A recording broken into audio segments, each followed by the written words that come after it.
Няма човек тук, който да познава по-добре пулса на този клуб. Наско със сигурност влиза с златни букви в футболната история на Левски и така вече повече от 40 години.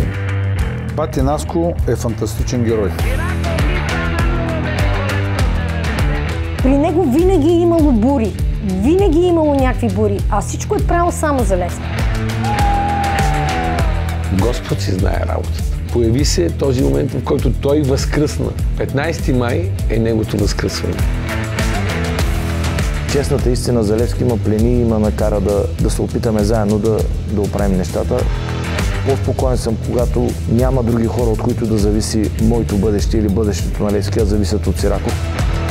Аз съм дал изключително много на Левски, но Левски ми е дал всичко.